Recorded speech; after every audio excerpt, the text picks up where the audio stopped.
Welcome to the Legionary. In front of you is an example of a Lorica Segmentata Corbridge Type A Roman body armour, which, apart from being a bit of a mouthful, is a state-of-the-art piece of armour from about 2,000 years ago.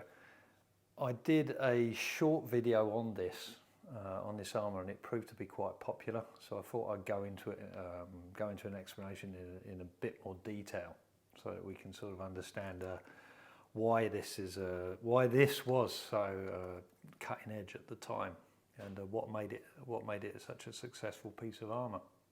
So first of all, why Corbridge? Well, it was found in a place called Corbridge in the UK in 1964 by archaeologists.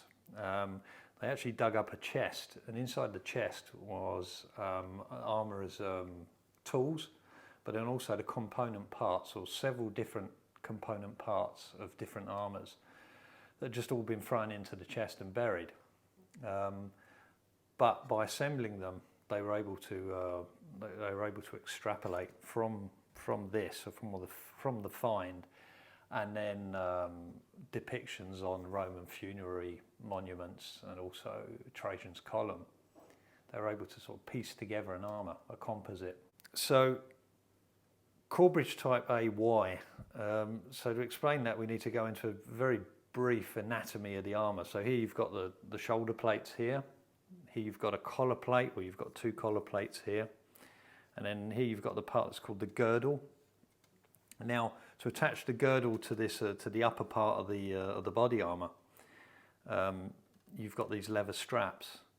And so these leather straps and buckles are particular to the Corbridge Type A. There is another variant where it's hooks, so there's metal hooks and loops with slots in the armour through which the hooks are allowed to hold, and that's on a variant called Newstead, or the Newstead find. So that's why this is Corbridge Type A. If it was Type B, it would have the hook and loop method of attachment for the two parts. So the Corbridge Type A armour is estimated to have been in use from AD 40 to AD 140. So that's the period. So that's from Caligula to Hadrian. Caligula to Hadrian, if my memory serves me right. And that's important because we can also cross-reference, or we're able to also identify this armour, like I said, on funerary monuments, but then and other sort of celebratory monuments, such as Trajan's column in Rome.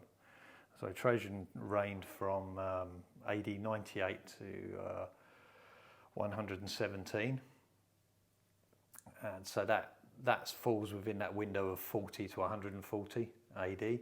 So we know that, you know, we've got our facts right. We know that this armour existed in that time period, in that time zone. So that allows us to date this and estimate when it was used.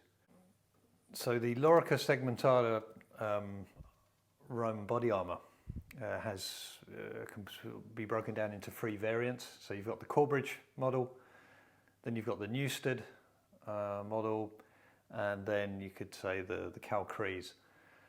There's been other finds similar to this, one in Carnuntum, which was another find in Germany, if I remember rightly. Carnuntum being the Roman name. But yeah, so the Calcrease one is interesting because that's a more recent find, and it was found in the location of the Varian disaster, or the massacre of the three Roman legions by the German tribes in the Teutoburg Wald, and that was in AD 9. So again, we've got that we've sort of got that window of or that period during which we know that this armour was used. So again, you've got AD 4, Teutoburg was in AD 9. So yeah, the armour was already well in use by that period, and worn predominantly by the legions.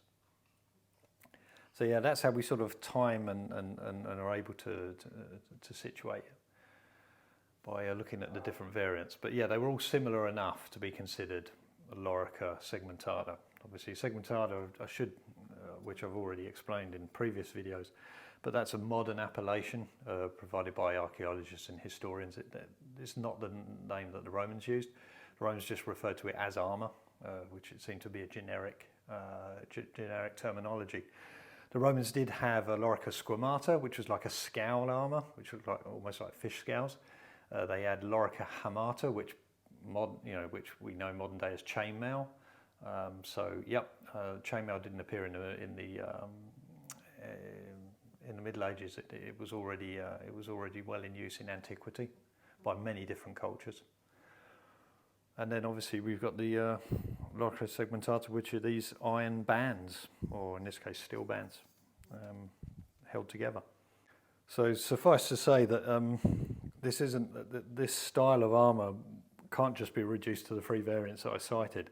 There are many different variations on a theme, and that would be down to the individual armourer, because obviously it wasn't always the same people making the armour. And if there was 3 variations, there's sure to have been a lot more. It's just that we haven't found them yet, and maybe we never will. But yeah, it's highly likely that there was many variations over the 100+ years of its existence and use.